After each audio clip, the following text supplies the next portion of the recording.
Bienvenidos. Hoy vamos a hablar de 20 cosas que debería decirte tu abogado penalista para que conozcas mejor el procedimiento. Soy Gabriel Campoli de Campoli Abogados y los invito a seguirnos y ver este video completo.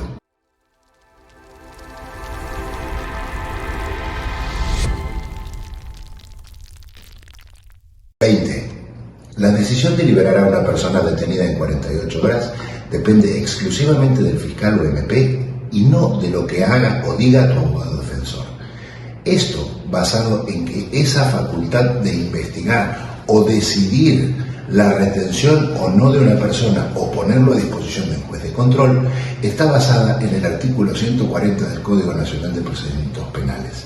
Y si el fiscal decide ponerlo a disposición del juez, no hay ninguna acción posible que pueda realizar el defensor para evitar esa audiencia. 19.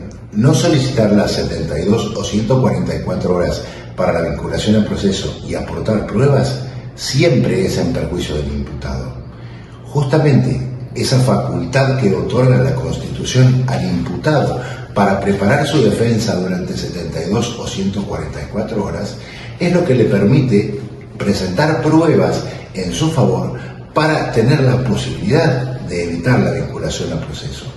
El quitar esa presentación de pruebas y renunciar al plazo, lo único que hace es perjudicar al imputado, quien quedará prácticamente indefenso ante una posible vinculación al proceso.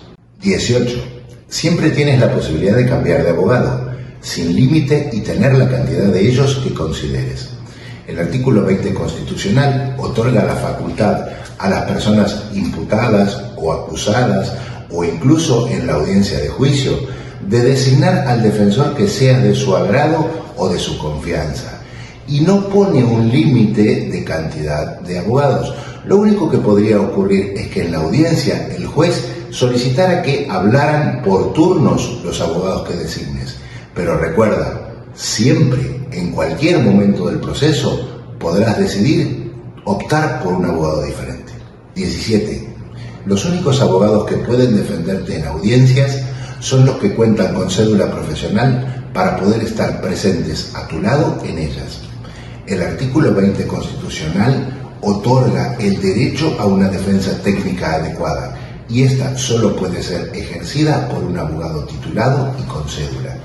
Si tienes dudas respecto a si tu abogado tiene cédula, pídele que te la muestre, que te la exhiba. Así tendrás una defensa correcta y además sujeta a la ley. 16. Una persona de 70 o más años puede ser sujeto a una medida cautelar de prisión preventiva domiciliaria. Esto es así porque el propio Código Nacional de Procedimientos Penales otorga ese beneficio a los adultos mayores, de la misma forma que se le otorga a las personas con enfermedades graves o terminales e incluso a las mujeres embarazadas o en periodo de lactancia. Todas estas personas tienen el derecho a llevar su proceso indiferentemente de cuál sea la medida cautelar en un arraigo domiciliario y no en un establecimiento penitenciario. 15. Una persona que ha sido sujeta a la medida de prisión preventiva por 2 años podrá solicitar cambio a otra medida cautelar, pero ahora en libertad, siempre y cuando la prisión preventiva no se prolongue por acción de su defensa. Esto tiene la explicación de que el artículo 20 constitucional también otorga el plazo máximo de prisión preventiva en 2 años. Pero si durante esos 2 años se presentaron innumerables apelaciones, amparos, dilaciones o suspensiones del procedimiento, es obvio que esa dilación o esa extensión de la prisión preventiva se deberá a acciones de la defensa, por lo tanto perderás ese beneficio. Lleva tu proceso de la mejor forma posible, no lo demores, porque si lo demoras es en tu perjuicio y el beneficio de obtener tu libertad posible a los 2 años se pierde. 14. Si tu abogado no se encuentra presente en todo acto de investigación que realice el MP, esto no es violatorio de derechos fundamentales ni tampoco es motivo de amparo o nulidad. Si bien es cierto que algunos actos procesales deben realizarse en presencia del defensor, por ejemplo, la oportunidad de declarar del imputado, no necesariamente todos los actos requieren de la presencia del abogado defensor. Por ejemplo, si se libra una orden de cateo o una orden de aprehensión, estas se libran en audiencia privada en la que el defensor no va a estar presente bajo ninguna circunstancia. Por eso debes analizar muy bien, porque son muy pocos aquellos actos que, por no estar presente el defensor, pueden estar viciados de nulidad y en su caso podrían ser anulados, pero bajo la posibilidad de que sean repuestos. 13. Un amparo no te salva de ser detenido con una orden de aprehensión. Esto ocurre porque cuando se trata de delitos de los considerados de prisión preventiva oficiosa, el amparo no otorga una suspensión que evite el cumplimiento de la orden de aprehensión. De igual forma, incluso obteniendo el amparo, si te detienen en flagrancia, tampoco operaría el amparo. Lo que sí puede ocurrir es que en algunos casos de delitos más leves sí podría suspenderse la ejecución de la orden de aprehensión, pero eso no implicaría ni que el proceso desaparezca, ni que tampoco puedas ser citado por otros medios en libertad o a través de una posible comparecencia. 12. En la audiencia intermedia se discute solo sobre las pruebas que pasarán a juicio, no sobre la libertad del imputado. La audiencia intermedia es justamente para validar y dotar de legalidad las pruebas que van a ser desahogadas en la audiencia de juicio. De hecho, no existe ningún momento en esa audiencia en el que se pueda presentar un debate sobre la posibilidad de libertad del imputado o sobre el cambio de medidas cautelares.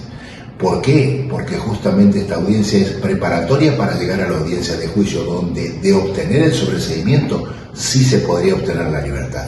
11. El recurso de apelación utilizado en exceso puede ocasionar más perjuicio que beneficio. Esto es porque la apelación como tal es un medio de impugnación en contra de la decisión de un juez de control o juez de proceso. Pero la apelación, primero, requiere tiempo para ser elevada a las salas superiores y, en segundo, cuando estás apelando una y otra resolución, puedes entrar en un bucle en el cual lo único que harías sería demorar el proceso sin obtener ningún beneficio o sin ningún resultado concreto, con lo cual no es recomendable presentar apelaciones y mucho menos si no son estrictamente necesarias.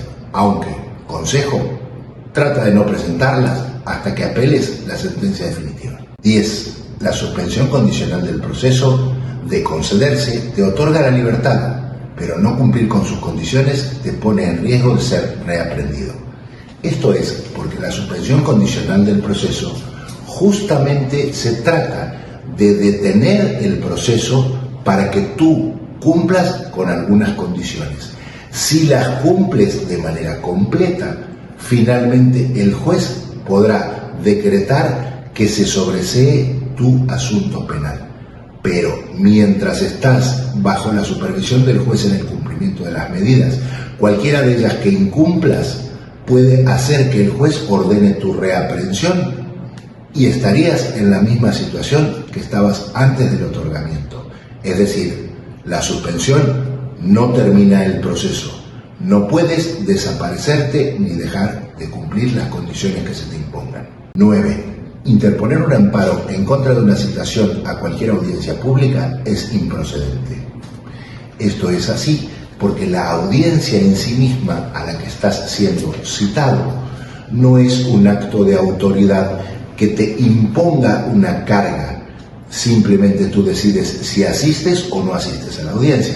Ahora, las consecuencias de no asistir podrían ser que eventualmente se te libre un citatorio con el ejercicio de la fuerza pública o bien incluso declararte sustraído de la acción de la justicia por no asistir a las audiencias y que se te libre una orden de aprehensión, en cuyo caso seguirás tu proceso en prisión. 8. Acceder a una salida alterna como suspensión condicional no te salva de ser detenido por otros procesos penales.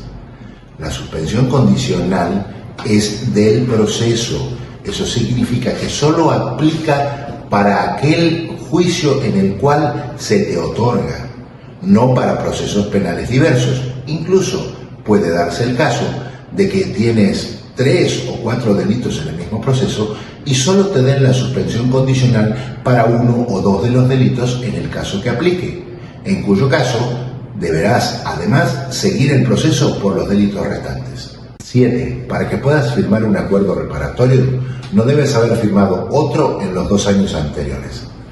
En realidad las condiciones son un poco más extensas. Si firmaste un acuerdo reparatorio en los 2 años anteriores y lo cumpliste, al momento en que se exceden esos 2 años, puedes firmar uno nuevo. Ahora, si firmaste un acuerdo reparatorio y no lo cumpliste, el plazo que debe transcurrir para que puedas firmar uno nuevo es de 5 años. Lo mismo ocurre con la suspensión condicional de proceso. Si tienes una suspensión condicional de proceso cumplida durante los últimos 2 años o más, puedes obtener una nueva. Y si fue una suspensión condicional de proceso incumplida, debes esperar al menos 5 años para que se te pueda otorgar otra. 6. En procesos de carácter económico, a veces sale más caro llevar un procedimiento penal que pagar el daño material causado. Esto es así porque cuando vas a llevar el procedimiento debes recordar que deberás cubrir los honorarios de tu abogado, deberás cubrir los honorarios de los peritos y todos los gastos que implica el proceso penal en sí mismo. Y a veces el daño material no es lo suficientemente significativo como para que se justifique que lleves un proceso penal. Es más conveniente, en la mayoría de los casos, que pagues el daño causado, aun si no te consideras responsable, que llevar todo el proceso y al final haber pagado mucho más de lo que hubieses pagado solamente por reparar el daño. 5. Las mordidas no ayudan, perjudican. En principio, debes recordar que otorgar u ofrecer mordidas es un delito que se conoce como cohecho. Esto es, que tu situación jurídica podría complicarse agregando al delito que ya traes una denuncia por cohecho. Además, si nos quejamos permanentemente de que existe corrupción en el sistema, tratar de fomentarla ofreciendo mordidas resulta bastante poco ético y además bastante poco coherente con aquello contra lo cual nos estamos quejando. 4. El amparo contra vinculación a proceso casi siempre no da resultados y hace perder aproximadamente 1 año de proceso al imputado. En el 99 o quizás más % de los casos, el amparo contra vinculación a proceso lo único que hace es confirmar la vinculación a proceso. Ese incluso sería hasta un escenario favorable porque en algunos casos se ordena reponer la vinculación al proceso y pierdes incluso el tiempo del plazo de investigación que ya había transcurrido. Esto significa para un imputado que está detenido un retraso en su proceso de 1 año o quizás hasta más.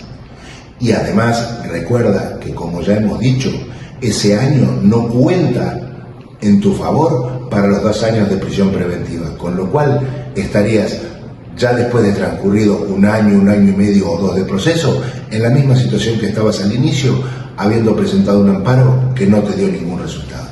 3. No aceptar ser notificado no te exenta de haberse hecho la notificación. Esto es así porque las personas que acuden a tu domicilio a llevar la notificación, que son actuarios judiciales o empleados del juzgado, tienen fe pública y ellos mismos indican que te dejaron la notificación en tu domicilio o incluso que te informaron de manera verbal y te negaste a firmar. Y la verdad es que al tener fe pública es un hecho que luego no vas a poder discutir. Así es que de nada sirve que te niegues a firmar porque vas a quedar notificado y las consecuencias de la notificación se te van a aplicar igual aunque digas no quiero firmar. 2. Una argumentación correcta en audiencia se basa en la calidad de su contenido y no en su extensión. Hablar mucho no significa tener un contenido real y además fundamentado y motivado. ¿Cuándo se funda y se motiva? Cuando se expresan las causas, cuando se presentan las contradicciones que existen entre los testigos, cuando tu abogado demuestra las inconsistencias que puede tener la exposición que realizó el fiscal de su teoría del caso.